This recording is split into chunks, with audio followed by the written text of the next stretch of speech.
Tapi Pak De jatuhnya dari muda sampai sekarang, maaf ya, keras kepala nggak? Tiba-tiba gue jadi pelawak. Dan menurut gue itu qadarullah. Iya benar. Dan menurut gue di situ gue menjadi berguna. Belum tentu loh gue jadi polisi kemudian jadi berguna untuk masyarakat banyak. Tuh, Aku itu bucin. bucin. Aku iya. Aku mengsakralkan cinta aku itu. Ya. Gua nggak akan pernah mau melakukan sesuatu mau disuruh siapa kalau gua nggak ikhlas. Tapi ketika gua ikhlas, gua belain lo mau kemanapun. Ketika gua kehilangan bini gua, ini yang paling susah nih. Gua kehilangan cara komunikasi dengan anak-anak, nggak pernah bisa.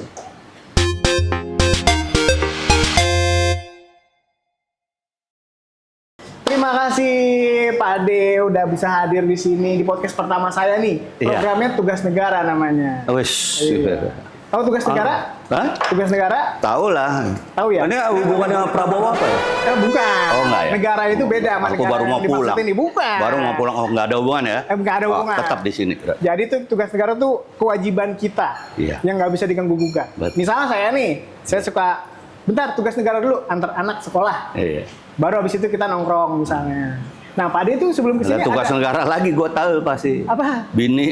Iya, ini juga. Antar Pak. Nah, itu juga Salon. Jemput Tugas negara. juga. Jemput juga. Jemput iya. juga tugas negara itu. Iya. Nggak bisa diganggu gugat. Sian banget ya. Nah, Pak De nih sebelum kesini ada tugas negara yang dilakuin belum? Nggak ada, gue orang bebas. Gue nggak punya negara. Kecuali nih, kecuali kerjaan. Kerjaan. Nah, kerjaannya juga cuman ya di entertainment. Pak De udah merdeka ya? Merdeka kita. Emang Indonesia belum merdeka. Indonesia udah merdeka, cuma dijajah aja. Bukan Indonesia merdeka tapi bingung. Tapi bingung ya. Iya. Misalnya nih tugas negaranya ngelapin motor gitu kan, motor Pak De banyak pas aku kesana. Enggak, itu udah bukan tugas dulu waktu kita pegang sendiri ya tugas. Sekarang kan udah ada orangnya sendiri. Udah ada orang sendiri. Dia yang tugas negara ke gue. Oke. Iya kan? Ini ngomong-ngomong, ini kan motor banyak banget di rumah ya? Iya. Nah, Nggak banget lah, banyak. ya lumayan lah. Wah, lu nggak percaya ada orang yang nggak kedengeran capek-capek motornya 100 lebih. Percaya saya? Iya, Percaya? makanya kalau kita cuma 6, Nggak tahu di belakang-belakang kalau nggak di rumah orang. enggak cuma 6 gitu. Cuma 6. Nah, terakhir tuh touring pakai motor yang mana terakhir? Kemana tuh terus? Terakhir aku touring pakai Road King Police ke Bali. Ke Bali? Iya. Ada acara waktu itu? Ulang tahun Black Angels. Ulang tahun Black Angel. Iya. Oh, kirain pakai yang ini. Enggak sih, ini kan udah punya Iya, ini benar. bukan waktu itu udah punya lo belum? Udah punya? Udah punya lo. Belum. Udah. Kan saya baru ngambil kan 4 bulan lalu ini. Lo kan beli bukan ngambil. Oh iya. Iya. Maksudnya iya mahar, saya kasih mahar ini. Iya, 4 iya, bulan iya. lalu. Iya, benar. Dulu nggak begini dulu. Bener-bener. Iya Ini kan? keren banget sekarang nih. Iya dong. Nih by the way nih tadinya kan kita mau bikin podcast nih. Terus nungguin Pak De sibuk nih. Iya. Yang apa namanya Kang Solah ex Nenek Gayung. Iya. Wah itu udah rosyo kemana-mana itu. Saya tungguin aja nih kapan kita podcast ya. Iya. Ya makanya akhirnya sembari nunggu nih. Ada kompetisi waktu itu di Jogja, Indonesian Custom Show. Iya benar. Iya kan? Iseng-iseng berhadiah lah. Datang aja ke sana nih, kita angkut nih. Dapet dong 3 biji. Ini nih. Iya. Itu baru tadi mau ngeliat kayak ini bukan Iya. cetakan sarung tangan. Oh, bukan, ini piagam ini. Iya keren nih. Keren tuh ada namanya tuh, tulisannya apa tuh? Ini the perfect American chopper and bobber. Oke, berarti ini dari semua. Sempurna gitu. Iya, dari semua. Berarti sempurna ya. Sempurna. Iya. Yang ini the perfect harvest American. Baik. Wih. Jadi emang American banget nih. Gaya-gaya nih, iya bener. Banget nih. Emang dulu kita bikinnya begini emang gaya. American man. Amerika. Iya karena chopper lahirnya di Amerika ya. Lahirnya di Amerika ya? Iya, chopper yang terkenal dulu itu yang dipakai sama Jane Fonda. Yang film ya? Ya. Film apa ya? Chopper pertama yang dulu menjadi terkenal banget, artinya setidak-tidaknya itu yang dikenal kita semua. Itu chopper yang ekstrim, chopper yang pakai yang forknya begitu. ya forknya ke depan sama bendera Amerika. Ya. Ya, itu dari situ mulai. Pelopornya dari sana berarti. Dulu yang pertama pakai begituan tuh di sini anak Black Angels. Anak Black Angel. Iya, foundernya. Foundernya yang pakai. Tony dulu namanya, Tony Dono. Ikut lomba nggak? Hah? Ikut lomba nggak kayak ini? Ya dulu belum ada, Pak. Oh, belum ada. Belum ada, zaman segitu belum ada. Itu kan baru ada ya marak, kemudian banyak klub gitu. Sementara zaman dulu kan kita klub kalau Black Angels itu aja kayaknya kita masih belum kepingin bilang bahwa biar klub, karena kita cuma masih berempat doang. Gitu. Berempat ya dulu ya Black Angels. Bermula dari berempat. Apa tuh? Pak Indro, terus? Aku sekarang yang udah almarhum 2, aku sama Tony. Ada Aji, terus ada satu lagi yang sempat di luar, jadi udah nggak Black Angels lagi, dia luar, meninggal di sana ya udah. Oke. Berarti sekarang foundernya tinggal 2 ya? Tinggal 2. Ada bertambah lagi kan, semakin besar tuh Black Angels kan ya? Semakin bertambah ya? Foundernya tinggal 2, kalau founder kan udah tinggal 2 aja. Tetap ya? Sekarang semakin banyak sih, sekarang kita ada anak mudanya segala. Banyak. Lumayan, yang jelas kita se-Indonesia kita cuma ada di Bandung, Jakarta, Jogja sama Bali. 50-an orang lah. Oh lumayan. Iya. Udah enak kalau mau touring ke sana, singgahnya enak itu. Iya. Iya. Nah kalau di Bali nih, ada Keduk Garage nih dapat nih kita. Iya, iya. Keren banget ini. Saya juga pengen ke sana nanti. Iya ya. Iya. Oh ini Garage sana ya? Iya, garage yang terkenal di Bali nih. Iya benar. Pengen sih main ke sana nanti. Garage, iya. Dia main chopper-chopperan juga apa deh? Oh gitu. Iya. Sekarang banyak sih builder chopper ya. Banyak Gitu. banget. Yang terkenal pun banyak. Makanya tapi sebetulnya ada satu yang sebetulnya aku cita. Aku bukan penggemar chopper. Aku orang suka original. Tapi ada satu hal yang aku harus ingetin sama teman-teman. Apa tuh? Aku seneng banget banyak builder, banyak gitu segala macam. Kita membuktikan kita juga ngikutin seperti luar juga. Udah bukan lagi dunia ketiga nih kita nih sekarang. Tetapi ada satu hal yang harusnya kita ini, kalau di sana itu pemerintah support. Harusnya. Iya, di sini belum. Kenapa? Karena kita sendiri juga mementingkan diri sendiri. Ya. Aku kepengen, ya memang saya nggak pernah percaya sih sama yang organisasi profesi ya. Ya. Aku sampai sekarang nggak pernah percaya sama organisasi. Tapi gini, itu perlu punya semacam organisasi profesi itu untuk supaya bisa mendorong atau bisa memperjuangkan ke pemerintah untuk legalisasi ini. Benar. Gitu. Sebenarnya pemerintah tuh harus berperan penting loh dari semua hal. Makanya itu kemarin kan ada presiden yang seneng touring tuh chopper. Sayangnya cuman grup itu doang dan nggak kepikiran, ayo dong bikinin harusnya ini dong. Ya, gitu. dia ke grup mana ikutan touring ya.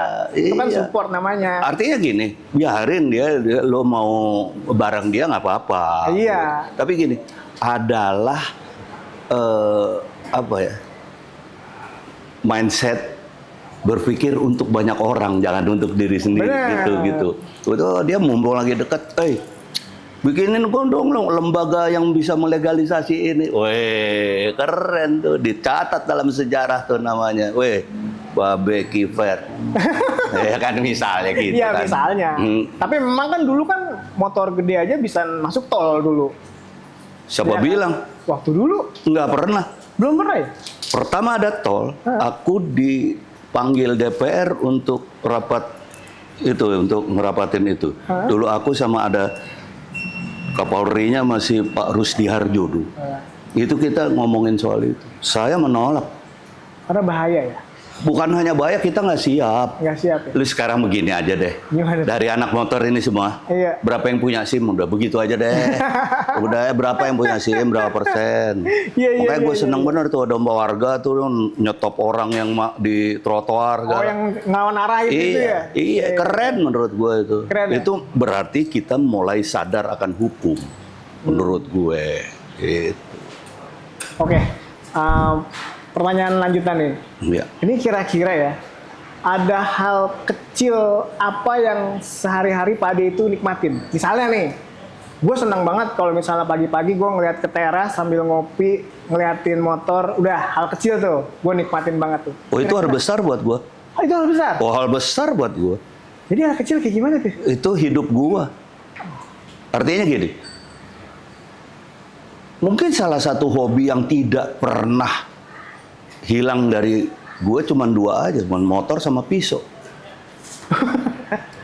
Oh gitu ya? Gue dari kecil hobi pisau dan itu tidak pernah hilang. Sampai sekarang ada aja ya, walaupun dulu kalau dulu kan zaman berduit banget masih bertiga itu pisau gue tuh pisau luar lah gitu sampai pas moneter tuh kita nggak ada kerjaan tuh, gue jual pisau aja gue bisa nyumbang masjid, nyumbang apa bener-bener. Salut juga. Iya, karena memang pisau luar pisau mahal lah. Mahal. Sekarang kan nggak, gue golok cepet nopek, gue ambil kalau gue demen gitu. Itu sama motor. Jadi buat gue itu hidup gue hal besar. Tapi kalau lo tanya hal kecil apa yang apa tadi? Hal kecil yang kira-kira dinikmatin. Tidur tuh ya? Iya. Ada kenikmatan ya? Waduh. Bentar, ini berarti ngaruh ke umur. Karena gini, mungkin karena gue gula sekarang ya. Gula? Karena gini, gue dulu orang yang paling susah tidur. Sampai sekarang sebetulnya, kalau urusan tidur yang benar-benar susah. Tapi ketika gue bisa tidur atau ketiduran, nikmatnya minta ampun. Itu hal kecil ya, tapi buat gue, biarin lah gitu. Biarin deh, enggak, jangan disesali, jangan dijadiin masalah gitu. Kalau orang mungkin, kenapa sih gue sedih ketiduran? Ke dokter dong gitu. Gue diam-diam aja. Asik gitu. Gue nikmatin banget. Berarti sekarang Pak Ade Indro umurnya berapa sih? Kita tahun ini nih 47. Percaya. Anak gua lu percaya lo. Iya percaya. Iya lo, jangan lo harus dengerin suara terbanyak. Jangan suara lo sendiri, lo kayak DPR aja. Jangan. Gua 47 tahun, 20 tahun yang lalu maksud gua. 20 tahun yang lalu. Berarti sekarang 67. Iya, become 68. Nah, di 67 tahun nih Pak Ade. Kita balik lagi ke motor ya. Kira-kira Pak Ade Indro bakal touring lagi gak di umur sekarang? Insya Allah sih terus ya. Karena gini. Gimana tuh? Sebetulnya yang membatasi aku nggak touring kan sebetulnya kerjaan. Pekerjaan, waktu ya? Iya, waktu. Sama mungkin juga tiba-tiba harusnya bisa touring tapi cucuku kan balerina nih. Oh iya. Ada 2 nih cucu ya? Punya 2 ya? Punya 2 cucu dan dia berprestasi internasional. Ya oke. Nah, gua kemudian menjadi lebih belain dia ketimbang hobi gue nih. Ya. Gitu. Nah itu aja yang bisa membatasi. Nah kalau dulu enggak. Bahkan kerjaan maaf deh, kerjaan kan warkop dulu kan cuma syuting setahun 2 kali. Nah, show seminggu paling sekali. Ya 2 kali lah, Sabtu sama Minggu. Kita nggak mau di tempat lain, kita nggak mau. Jadi emang dari dulu warkop berusaha untuk kayak orang lain lah hidup yang ini nggak. Kalau sekarang kan ada teman-teman yang stripping kayak gitu sehari 3 kali segala macam ya kaya tapi kayak kehidupan kita kondangan susah gitu. Nggak bebas ya? Iya. Nah warkop sih nggak kayak gitu dulu. Jadi tapi dulu justru pas Mas Don, gue ada touring yang 2 minggu nih. Nggak usah nerima order ya udah terserah lu. Gitu misalnya dulu. Kalau sekarang kan nggak bisa, sekarang nggak bisa karena berkaitan sama kalau dulu berkaitan hanya cuman kita bertiga dan masih ada anak muda kan masih ada egonya. Iya, betul. Nah sekarang keadaan itu tidak mungkin bisa kita langgar karena apa ya? Ya selain bukan hanya artinya ngomong lah kalau gue bilang gue nggak perlu sebetulnya kerjaan, enggak lah. Gue dalam tingkat yang memang masih harus kerja, bukan memperkaya diri ya. Betul. Ya memang harus begitu. Selain itu tanggung jawab juga gitu. Dan gue punya orang yang harus gue kasih contoh kan. Gue masih punya anak 2 yang belum berkeluarga. Gue mau kasih contoh buat dia bahwa hidup ini perjuangan. Betul. Lo harus punya etos gitu. Tapi memang kalau memang biasa kerja atau nggak kerja tuh bisa sakit itu. Aku tuh dicegah sama anakku untuk tidak kerja apalagi sekarang nggak ada istri gitu kan, nggak ada yang ngurusin ini itu, supaya nggak sakit. Kembali. Nggak tahu kenapa, ibuku aja, bapakku aku meninggal waktu kecil sih, jadi nggak terlalu tahu seperti apa bapakku ya kesehatannya. Ibuku aja itu kalau, jadi gini, ibuku kan chef ya, Chef. catering, dia punya catering almost the biggest pada saat itu. Nah, dia kalau bulan puasa tuh dia liburin tuh. Justru di awal bulan puasa dia liburin kok, anak buahnya. Pada pulang kampung apa segala macam gitu kan, dulu kan dari Jawa kan. Iya. Pada pulang kampung apa segala macam. Nah, saat itu dia sakit. Oh, berarti memang tetap harus kerja, Pak De. Iya, nah, aku Iya, kayaknya ada turunan kesibukan. dari nyokap gue tuh. Iya, meskipun sedikit ya dikurangin kegiatannya, tapi ada kegiatan. Iya. Nah, tapi di usia sekarang kira-kira masih ada rasa penasaran nggak, Pak De? Misalnya nih, kan Pak De sekarang nih jatuhnya bekerja di bidang seni lah ya, kesenian lah ya. Misalnya, gue penasaran, gue pengen jadi dokter, gue pengen banget gue jadi dokter gitu. Atau enggak, gue pengen banget gue jadi kontraktor. Kira-kira ada sesuatu hal yang Pak De penasaran nggak? Atau memang udah puas aja yang sekarang? Dibilang puas enggak ya? Justru mungkin karena gue nggak punya obsesi ya. Gue nggak punya, gue dari dulu mungkin ya, dari kecil gue orangnya easy going. Mungkin bisa dalam sebuah frame tertentu, mungkin gue bisa dibilang pemalas gue. Mungkin artinya dalam frame tertentu gitu ya. Karena let it flow aja gitu. Iya, kayak gitu. Karena gue flow aja kayak gitu. Jadi nggak punya tuh gue obsesi gitu misalnya. Kayak gini ya. Gue tuh orang yang seneng dipasrahin bikin organisasi gitu. Gue seneng banget ngeset gitu ya, ngesetnya organisasi kayak gini. Gue seneng banget. Dan alhamdulillah jadi bagus gitu. Jadi cuman ya udah, gue nggak kepengen jadi pengurusnya, gue nggak kepengen itu. Gitu. Nggak punya ambisi untuk gue jadi pengurus, jadi ketua umum, jadi ini enggak gue. Nggak ada ya? Enggak. Dulu tuh gue mungkin orang yang paling giat di sekolah.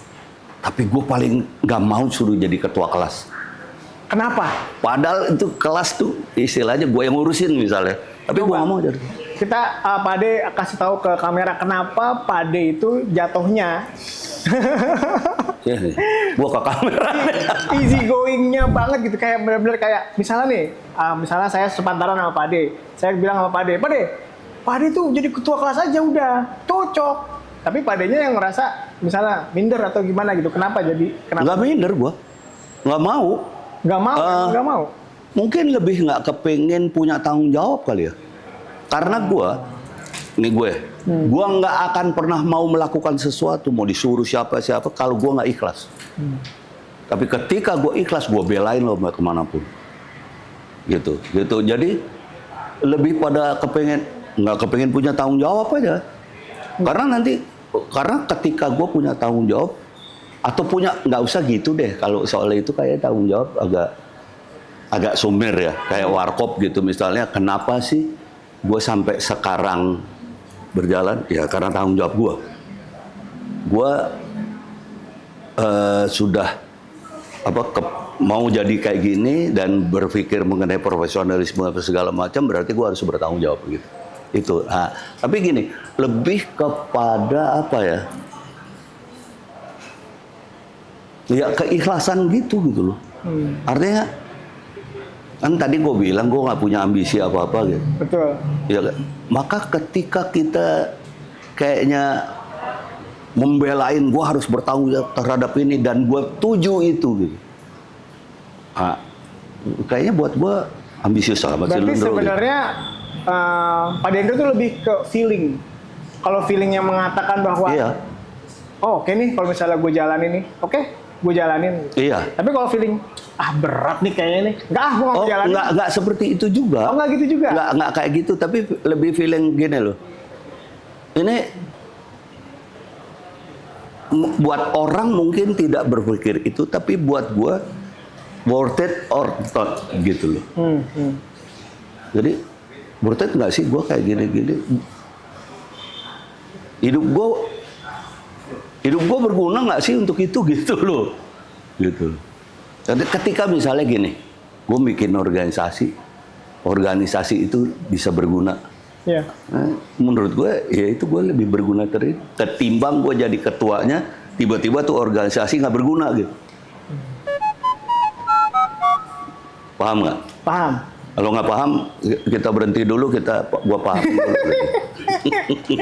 Ini jadi lebih serius ya. Iya. Ini arahnya lebih serius nih. Tapi nggak apa-apa, bagus. Buat next pertanyaannya lebih Oh iya dong. lebih enak.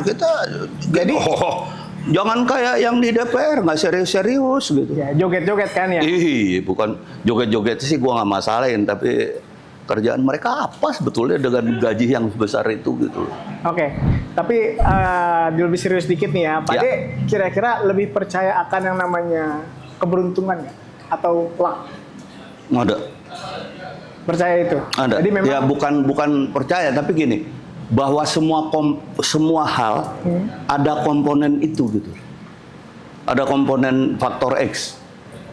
Menurut gua ada gitu. Kayak gini. gimana? Misalnya ya, lo punya cita-cita sesuatu, Ya, nggak tercapai tapi tercapainya lebih, yes, ya. betul. Menurut gue itu faktor X. Walaupun secara spiritual sebetulnya itulah qadarullah gitu loh, itulah kodrat lo gitu. Ya, saya Tetapi kan ngerasain kita manusia, Iya. ya kan? Setelah itu kita baru bisa bilang qadarullah. Tapi ketika itu terjadi, menurut gue itu faktor X, keberuntungan. Pak De pernah ada? Banyak. kejadian? Banyak. Sekarang gitu, gue kepengen banget kayak babe gue.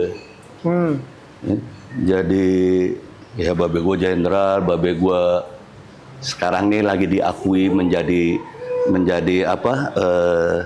Bapak intelijen Kepolisian Republik Indonesia gitu. Sekarang ini lagi diakuin kayak gitu. Banyak beritanya seperti itu gitu. Gua dari kecil pengen banget, bercita-cita banget jadi polisi gua. Serius? Serius. Makanya motor polisi banyak ya? Iya, bukan hanya itu. Kalau itu masalah teknis ya. Teknis. Tapi gua kepengen banget dari kecil, dan babe gua tahu itu. Lu tahu, babe gua meninggal, gua 9 tahun, tapi babe gua udah bikin semacam wasiat ke nyak gue, anak gue jangan jadi seperti gue. Kita terlalu banyak militernya gitu loh. Gue keluarga militer gue. Mau cari angkatan apa ada bener. Angkatan Muda Siliwangi aja ada. Ya artinya angkatannya banyak banget, gue keluarga militer. Tapi betapa anak satu-satunya ini nggak boleh jadi. Ya udah. Gitu. Tiba-tiba gue jadi pelawak. Dan menurut gue itu qadarullah. Iya benar. Dan menurut gue di situ gue menjadi berguna. Belum tentu loh gue jadi polisi kemudian jadi berguna untuk masyarakat banyak. Tuh, Ya kan? memang jalan. Jangan-jangan malah jadi pendosa. Maaf nih. Maaf ya, kan? iya, Jangan-jangan malah jadi pendosa. Itu gitu loh gitu. Menurut gue itu keberuntungan gue. Tuhan, gue boleh berencana tapi Tuhan nggak seperti itu. Lo gue kasih lebih gitu kan. Itu jadi gue percaya banget keberuntungan itu ada. Oke. Walaupun sebetulnya secara spiritual sebetulnya itu bukan sebuah keberuntungan, itu qadarullah. Tapi kan namanya keberuntungan, tidak semua orang bisa mendapatkan keberuntungan. Betul. Kan gitu. Udah ada jalannya masing-masing. Nah, sebenarnya. itu lo tahu pakai nah. Ya nggak apa-apa kan, nanya sama Pak Ade yang Iya. lebih tua kan lebih Iya, enak. Nggak usah jangan ngomong tua-tua Oh begitu. iya, kan 47 tahun. Nggak, bukan begitu. Saya ngingetin. Nah ini kita mau ngomongin soal cinta nih Pak Ade. Agak lebih serius dikit. Jadi memang kan Pak Ade baru tinggal sama istri ya. Ya, 7 tahun udah. 7 tahun udah. Nah itu saya pun belum pernah merasakan itu ya. Tapi kan Pak Ade udah boleh gimana ya? Kenapa Pak Ade tuh bisa sangat bertahan sampai sekarang, dan saya suka ngeliat story-nya Pak Ade juga masih suka tiap minggu ke makam almarhum Bu Denita Ya, gitu nggak ya. tiap minggu sih, tapi ya sering lah. Ya, nah itu bisa diceritain nggak tuh? Mananya tuh? Nggak tahu ya, aku itu bucin. Bucin. Aku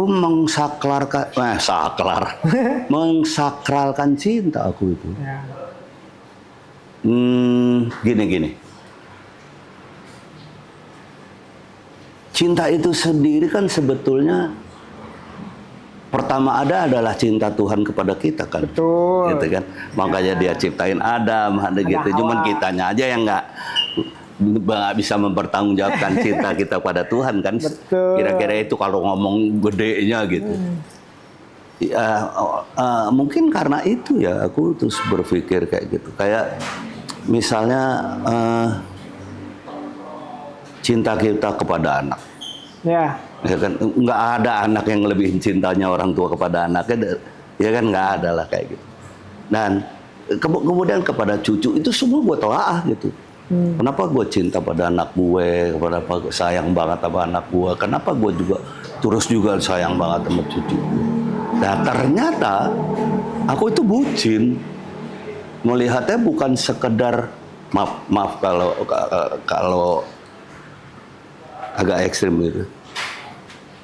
Ketika gue mencintai seseorang, ya gue mencintai, bukan cuma sekedar nafsu gitu loh. Semuanya. Iya. Itu yang tadi terus gue bilang terus jadi menjadi tanggung jawab. Ya. Cinta kan sebetulnya manifestasi dari sebuah tanggung jawab gitu. Betul. Ketika kita menyukai sesuatu, ya lu harus Jaga. full, gitu. Full. Responsible. Lu harus bisa maaf nih, kalau lu udah cinta lu harus jadi bucin gitu kan sebetulnya kan gitu. Iya benar. Kayak gitu sebetulnya. Nah, tapi kan ada faktor lain yang mempengaruhi. Nah kebetulan gue faktor lain yang mempengaruhinya tuh nggak terlalu ada gitu. Kalau toh ada, kemudian jadi sampingan, nggak ada cintanya.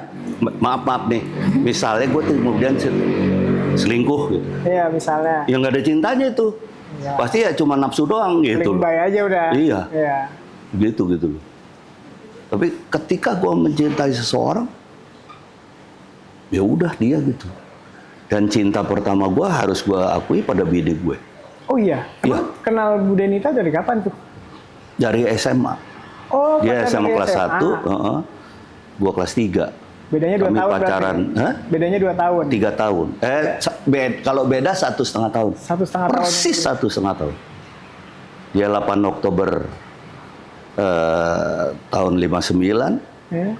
Gue 8 Mei 58. Itu di mana? Di Jogja apa di mana? Hah? Di mana? Di Jogja atau di mana waktu itu tinggal? Tinggalnya di Jakarta. Di Jakarta. Gue kan lahir besar Jakarta, bini gue juga. Bini gue Madura tapi lahir besar Jakarta. Gue Jawa, etnis Jawa tapi gue lahir besar Jakarta. Oh. Salah tuh Wikipedia, catat nih Wikipedia. Nama gue Indrojoyo Kusumonegoro, bukan Mahatkarta. Nama gue tanggal lahir gue 8 Mei, Jakarta, Karoles. Iya nih Wiki salah berarti ya. Wikipedia Wipurweli enggak gue. Bukannya gengsi, enggak demi Allah kagak. Nyokap gue di Purweli enggak lahir. Oh. Dia ngikutin nyokap berarti salah. Iya, karena nyokap udah di Jakarta waktu itu. Bokap udah Jakarta, lahir gua. Lah, gua ngomong apa tadi? Gua suka lupa gitu. Jadi, kita lagi ngomong apa sih? Gua suka begitu tuh.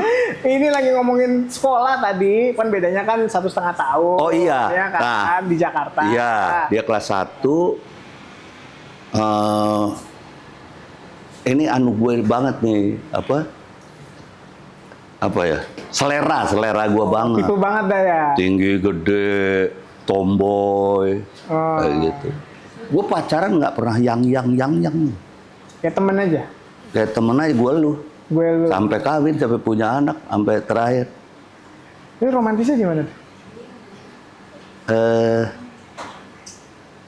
Nggak ada. Nggak ada. Gue justru berpikir sekarang ini bahwa ya gue kehilangan romantisme ya. Karena romantis kan jadi beda-beda ya. Beda-beda. Romantis ada yang senangnya wah semua dinyatakan dengan kembang. Ya. Menurut gue romantisme gue adalah ketika deket ya kayak nggak deket, tapi ketika jauh gue kepengen deket gitu. Dengan gue kayak temen kayak gitu malah justru enak ya jalannya. bukan hanya enak, ketika dia nggak ada hilang jadi hilang banget. kayak Jadi sahabat terdekatnya iya. hilang. Mungkin lo kan kadang-kadang lo sama saudara atau sama bini lebih terbuka sama sahabat kan? Iya, Lebih kedekatannya lebih Betul. justru sahabat kan? betul. Nah, gue seperti itu. Jadi apa-apa ke itu bini. baru tersadari ketika dia nggak ada. Ups, gue kehilangan macam-macam ya. Gitu, sehingga ya itu gue kadang kepengen ke sana, kepengen ke ini. Ya kadang-kadang gue cuma lihat kayak gitu aja. Lihat kayak misalnya lagi itu gue lihat oh aman, kuburannya terawat baik, itu aja. Ya, gitu aja gitu. Jadi lebih kepada itu sih, lebih kepada menjadi terasa kehilangan setelah dia benar-benar gak ada. Justru kemudian lebih memerlukan dia gitu loh. Ya. Kan berasa hilang, biar berasa kalau udah hilang baru berasa tuh. Iya. Iya kan? Iya. Itu yang gua ini. Banyak orang kan hilang. Ya udah, gua cari yang lain kan gitu. Iya. Gua nggak sampai seperti itu sih. Ya udah. Ya karena itu gua kalau ntar tiba-tiba cinta gua jadi bucin lagi gitu kan. Gitu kan. Jadi, ketika gua cinta pasti jadi bucin lagi lah. Kayak gitu. Pak De, minum dulu Pak De. Haus. Minuman. Saya nggak enak kalau misalnya saya minum sendirian. Iya. Kayak beneran ada airnya ya. Emang beneran. Oh beneran. Emang beneran. Pak De, ada nanya lagi saya. Jadi misalnya Ya kalau lo nggak nanya ntar nggak ada apa-apa nih. Gini lu harus nanya. ya makanya saya mau nanya kan. Iya. Pak De tahu ini kan time capsule. Hah? Time capsule. Nggak tahu gua. Waktu kapsul. Misalnya nih, saya bilang sama Pak De, Pak De, kalau misalnya ada time capsule, kira-kira Pak De Oh, iya. Pak De mau ngasih tahu ke cucu atau cicit nanti Pak De, kira-kira Pak De mau ngomong apa ke mereka?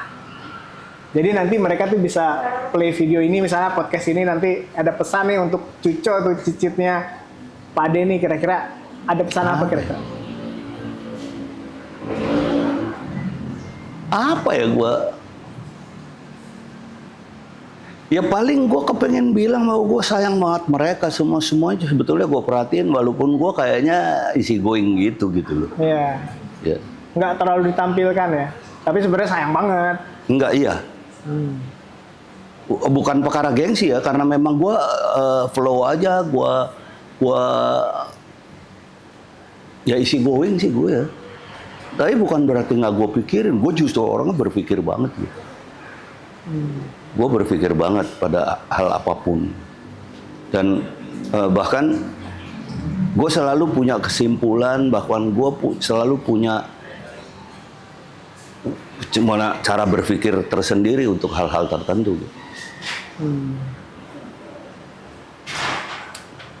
Oke, kira-kira nih ada sesuatu hal nggak yang kira-kira Pak De mau ubah kalau misalnya kita flashback ke 40 tahun lalu misalnya? Nggak ada. Kenapa tuh Pak De? Kok nggak ada yang mau dirubah? Here I am. Gue merasa mendapatkan inilah Indro yang seharusnya Indro dari dulu sampai sekarang. Jadi memang nggak akan ada yang dirubah? Enggak. Pak De Indro Bukan berarti bahwa gue kekeh ya. Tapi gini, ketika lo tanyakan itu pada gue, tanyakan ini seperti yang lo bilang, kehidupan ini ketika gue ke belakang kepengen jadi apa. Kecuali kalau lo bilang, kapan yang kepengen momen apa gitu? Yang ya momen gue kecil gitu. Karena ada babe gue, ada nyokap gue, itu aja. Tapi itu aja. Apa yang akan dirubah? Gue nggak ada yang mau ngerubah. Nggak ada. Nonsen buat gue. Nonsense? Iya, nonsen buat gue. Kenapa? Ya itu tadi. Ini hubungannya kan sebetulnya sama qadarullah gitu. Ada faktor keberuntungan nggak? Ya. Keberuntungan gue di sini. Ya. Sehingga gue merasa yakin ini keberuntungan gue dan gue nggak kepengen ngerubah apa-apa gitu ke belakang. Kayak gini sebentar. Lo nemuin gue, kalau teman-teman gue semua tahu, lo nemuin gue yang seperti apa gue ya, dari kecil sampai gede gini gue. Jeans, kaos. Selalu. Iya.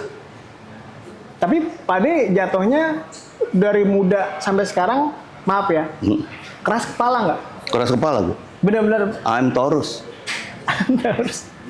Emang benar-benar batu Taurus banget itu ya. sebetulnya agak batu ya. Iya, batu. Walaupun ketika dia cocok pada sesuatu, dia akan bisa berubah. Tapi ada satu lagi. Taurus itu batu, tapi dia bisa berubah. Dengan kenapa bisa berubah, Taurus itu bisa berubah?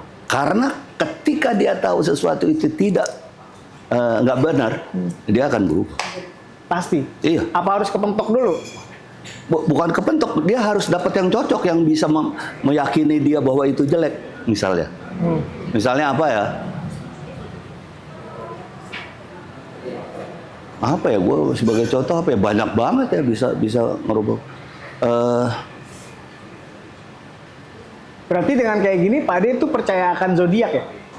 Enggak juga. Enggak juga. Enggak juga, tapi makanya kan gue bilang batu kan Taurus, Iya, batu banget kan. Batu banget. Ya, tapi bisa berubah kan? Bisa. Makanya gue nggak Tapi percaya bakal batu banget, tapi bisa berubah gitu loh. biasanya kepentok dulu tuh. Udah kepentok, oh iya gue salah. Udah deh gue berubah. Nggak harus kepentok sih menurut gue ya. Nggak harus kepentok sih. Gue dapat yang bisa ngeyakinin. Walaupun mungkin ngomongnya sepele aja gitu. Oh, berubah gue. Contoh kayak gini. Ketika semua orang bilang, maaf gue Islam, Saya juga wudu Islam. itu ya enggak. Ini kan buat semua orang. Wudu itu harus bener tertib. Ya, Tiba-tiba gue denger Cak Nun. Cak Nun. Ya, wudu itu harus ditangkap artinya. Dulu kan gue juga gitu, artinya. Tapi tiba-tiba berubah. Nggak bisa lu mesti ini.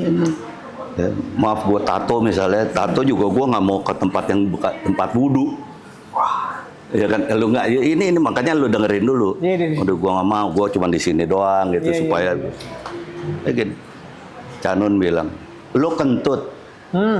Batal nggak wudu dulu? Batal kan? Batal. Nah, terus wudu lagi. Wudu lagi? Maaf, dubur lo bersihin nggak? Enggak. Itu kan kentutnya dari situ. Kan dari dalam keluar. Berarti Nah, apa yang terjadi sebetulnya wudu? Kenapa tetap di sini? Kita harus menangkap artinya. Kita memang tetap harus bersih apa yang kita ini. Tetapi jauh daripada itu. ya. Buktinya ada substitusinya ketika air nggak ada. Tayamum. Apalagi itu gitu. Ya artinya apa? Yang lo harus kuatkan di mindset lo adalah arti dari wudu ini. Artinya apa jadi? Ya artinya bawa tangan misalnya. Lo diingetin tangan lo tuh harus bersih, nyolong lo. Ya, yang gampangnya gitu. Kenapa ini? Kenapa ini? Iya. Ini mewakili otak. Ini yang kita dengar. Muka, mata, segala macam, mulut lo.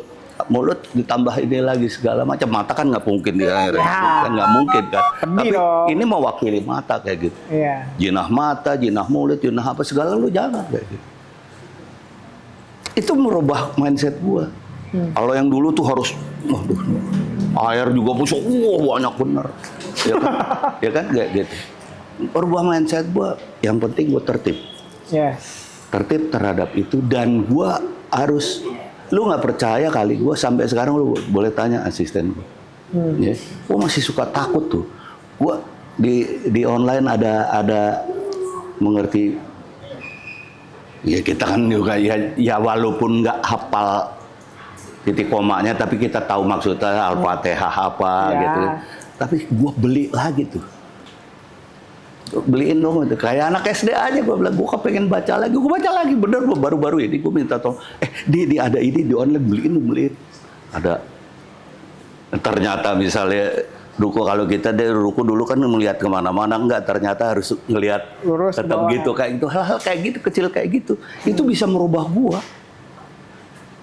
Ini berarti kalau kayak gitu bareng sama anak juga atau sama cucu bacanya? Nah, ini satu hal yang kebetulan gue berpikiran seperti, makanya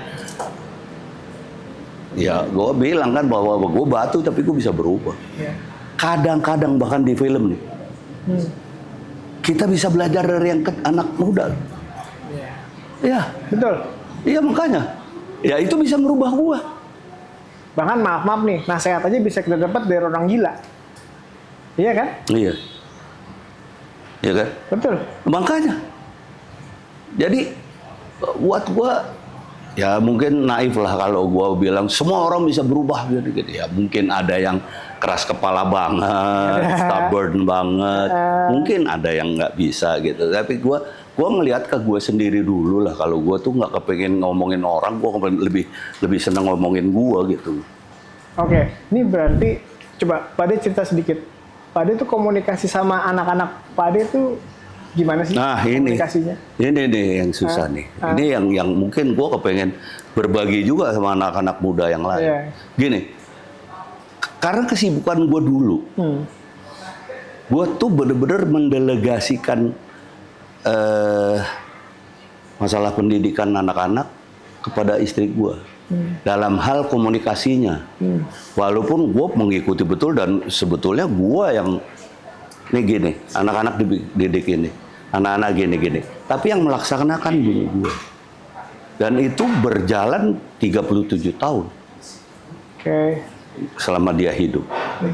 Dan ketika gue kehilangan bini gue, ini yang paling susah nih, gue kehilangan cara komunikasi dengan anak-anak, nggak pernah bisa.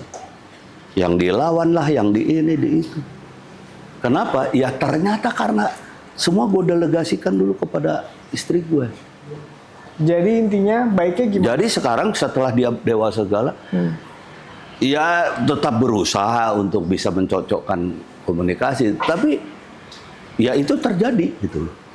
Jadi ini buat pasangan-pasangan muda, menurut gue sesulit-sulit apa kalian, anak itu berdua deh. Jangan didelegasikan pada hanya istri. Lu kehilangan bagaimana cara mendidik anak lu.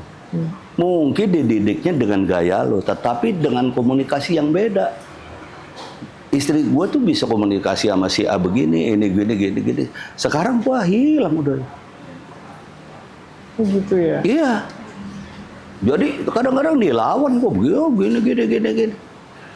Dan kadang-kadang gue juga nggak bisa, ya dipandang kadang-kadang gue terlalu keras ini itu sekali. Kenapa ya? Karena memang menjadi tidak terbiasa. Dulu bini gue mungkin kepada si ini lembut, dibedain. kalau si ini keras, misalnya gitu kan. Beda-beda kan orang-orang. Nah kelembutannya seperti apa, kekerasan seperti apa, gue udah nggak tahu apa-apa itu. Dan ketika istri gue nggak ada, selesai udah. Selesai, bukan dalam artian ya apa worse enggak, tapi ya nggak bagus-bagus amat lah hubungan gue gitu. Dalam artian mendidik ya, mendidik, karena bagaimanapun juga anak gue yang lepas dari gue baru satu, yang dua yang paling tua sampai paling kecil kan masih hidup sama gue, masih ada doang yang udah berkeluarga. Yang dua kan masih tanggung jawab gue sebetulnya. Ya sedikit atau banyak tetap masih tanggung jawab gua. Berarti Pak De ngedidiknya, maaf ya, jadi orang tua yang galak kah atau yang? Kalau menurut anak-anak gua galak gua. Galak. Keras sih ya. Bukan militer tapi gayanya militer gitu. Kalau menurut anak-anak gua ya, kalau diwawancara, aduh keras banget loh gua gini. Iya sih. Sempat kenal sama Iput juga sebenarnya. Iya. Tapi dia agak unik tuh. Anaknya pada yang satu tuh. Agak unik banget ya. Unik banget ya.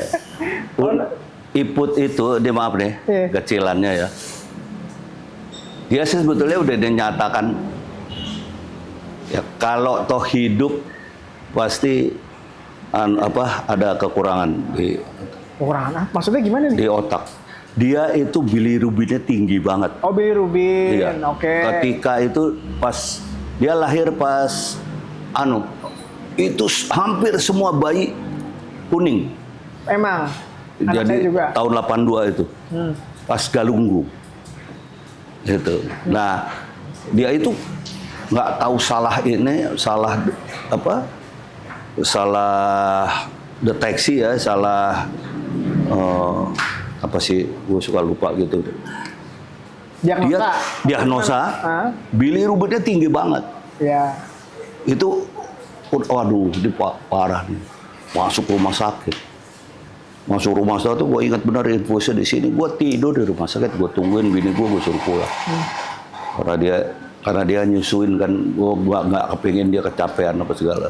Dia datang kalau pas nyusuin apa segala. Ternyata survive dia, nggak apa-apa ternyata. Tapi zaman itu udah ada yang sinar biru belum? Sudah, dia tetap di sinar biru. Tapi gua kok berpikir bahwa itu salah dia Nosa dalam menentukan di bilirubin. Karena gua ngelihat yang di bawah dia aja kejang-kejang, dia kok enggak gitu. Gitu loh. Tapi artinya ya itu terjadi dan gue bersyukur banget ya aman kayak gitu. Jadi buat gue dia seunik apapun, seini apapun, dia anak ajaib buat gue. Buat gue, survive lo, gitu. Tapi kalau menurut gue sih, menurut dokter juga, ini pasti di rumah sakit yang gue nggak bisa sebutin ya.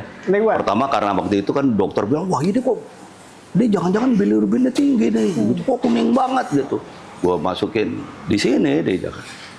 Oke, saat ke sana, kebetulan waktu itu udah tutup tapi dilayanin juga gitu. Tapi memang nggak ada dokternya, itu cuman analisnya aja kali ya.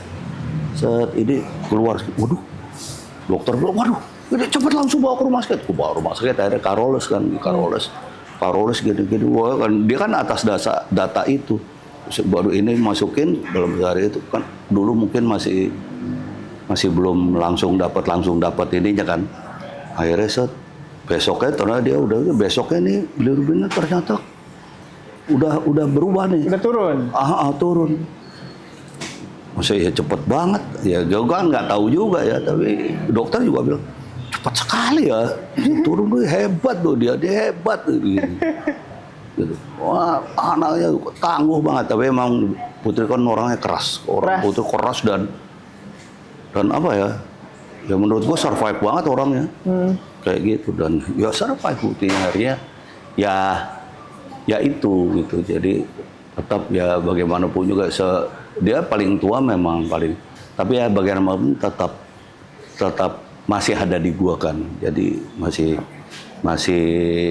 ya tanggung jawab gua lah secara moral lah gitu. Oke. Ini pertanyaan terakhir. Kan kita menyebut jangan terakhir dong. Penutup. Ya. Nah, penutup. Ya. Kan kita pasti kan tahulah semua orang bilang pasti Pak Denny adalah seorang sang legend. Apalagi kalau misalnya dilihat dari segi percintaan juga legend juga nih. Nah, boleh dong. Pencitraan. Percintaan. Oh, percintaan. Legend juga lah, bisa dibilang lah. Terus tolong dong kasih pesan-pesan ke teman-teman di sana. Kira-kira pesan-pesan mereka yang baru pacaran atau mau menikah atau sudah menikah, terus pesan-pesannya gimana biar mereka tetap langgeng atau gimana gitu. Waduh, nggak berani gue. Kenapa? Kalau soal cinta gitu nggak berani gue. Kenapa emangnya Pak Denny? Ya karena orang beda-beda. Ya kan tadi gue bilang. Kalau gue kan nggak ada gitu-gitu, buat gue lu gue aja gitu. Dan ternyata gue baru merasakan cintanya banget. Ya setelah dia nggak ada gitu kan. Ternyata gue bucin banget gitu loh. Berarti pertanyaannya kita ganti aja. Ya, mungkin yang mengenai hidup lah ya. Hidup. Oke, pesan-pesan untuk teman-teman terkait kehidupan mereka dalam berkarir kah? Itu gimana biar mereka sukses? Apa tuh? Anak muda nih. Anak muda tuh mesti gesit, ya kan? Kalau gue bilang kerja keras, orang semua ngomong gitu ya kan? Jangan dong. Iya makanya orang semua ngomong. Tapi yang paling penting mesti gesit ya. Karena apa? Karena lu semakin banyak orang nih. Lu kalau kagak gesit, kalah lo sama yang gesit. Banyak ya. Satu. Kedua, kreatif. Orangnya kreatif. Sekarang itu harus kreativitas itu dituntut benar, nggak kayak dulu. Lu dulu yang penting lu udah sarjana apa lu? Oh ekonomi, lu bisa belajar kerja. Sekarang lu sesama orang ekonomi, lu kalau kagak kreatif, capek lu gitu. Jangan kan. Nah, sama satu. Terakhir apa tuh? Sedikit jujur. Sedikit aja jujurnya. Kalau kagak lu kalah sama yang nggak jujur. Oh gitu. Iya, sedikit jujur. Pada saatnya kita harus jujur banget. Tapi dalam keadaan ini sedikit jujur. Kalau kagak lo kelibas lo sama yang nggak jujur. Itu menurut gue sih. Salut. Sama satu nih. Apalagi? Ini sih pengalaman gue ya. Iya, lo nggak apa-apa, bagus.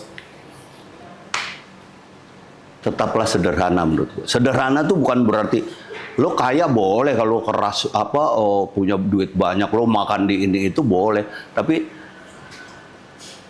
dalam berpikir sederhana aja lah. Kenapa? Karena ketika lo sederhana, lo tetap akan peka. Gitu. Dan satu lagi, berbudayalah. Berbudaya. Karena ketika lo punya budaya, punya budidaya yang benar, maka lo akan harmoni. Oke. Dari kesederhanaan dan kebudayaan itu, lo akan punya hati yang kuat untuk nasionalisme. Itu yang banyak orang tidak punya sekarang. Oleh karena itu tidak ada satu orang pun di Indonesia ini kayaknya yang akan bisa jadi panutan. Oleh karena itu kita kehilangan juga nasionalisme. Ya kan? Prabowo boleh menang, boleh hebat, boleh katanya terbanyak. Banyak yang benci juga maki-maki di belakang dia. Ya kan? Ya, hal-hal seperti itu gitu. Jokowi gitu. Jokowi dulu boleh, ini sekarang dimaki juga hampir semua orang kayak gitu kan. Tapi ketika kita mempunyai itu yang tadi gue bilang, insya Allah kita akan peka terus. Yang di Senayan itu tadinya sederhana, habis itu nggak sederhana, habis itu mewah, habis itu tidak berbudaya, ya moral yang nggak ada segala macam. Akhirnya ya seperti itu. Gitu. Kan lo bisa ntar kalau nggak setuju ya kata aja. Syukur-syukur sih enggak, karena gini, ini kan untuk semua orang supaya orang juga bersiap-siap diri jadi itu. Gitu. Tapi Pak De, apakah itu sebuah kutukan? Apa tuh? Terkait itu, yang di Senayan itu. Senayan itu? Bukan kutukan sih. Apa tuh? Itu pertanggungjawab mereka sendiri terhadap apa yang mereka lakukan. Nggak ada, Tuhan nggak pernah ngutuk. Istilah kutukan itu kan sebetulnya dulu ya kita percaya dewa, kita percaya itu kan istilahnya kutukan kayak gitu. Tapi Tuhan sendiri kan nggak pernah mengutuk. Tuhan itu belas asih, Tuhan itu cinta banget. Tadi kan gue bilang kita mulai dari cinta itu dimulai dari Tuhan. Itu perbuatan mereka sendiri. Itu pertanggungan jawab mereka terhadap perubahan apa yang mereka ini. Tuhan memberikan kita semua suci. Kita lahir dari suci banget kita lahir gitu kan. Ya, perjalanan kita yang membuat kita nggak suci gitu kan. Oke, terakhir Pak De, karena ini programnya tugas negara, kira-kira Pak De mau ngerjain tugas negara apa nih? Sekarang ya. Nggak ada. Gua nggak punya negara. Gua nggak punya negara, gua nggak ada. Di rumah ada yang ngerjain apa? Di rumah ada apa-apa, gua di rumah makan malam apa segala macam, tenang aja. Tugas negara gua tuh nanti ketika gua memang kerja, ya itu doang. Itu tugas negaranya. Iya, ya? karena gua kan nggak punya bini. Oke Pak De, terima kasih atas. Sama-sama. Tepuk tangan semuanya.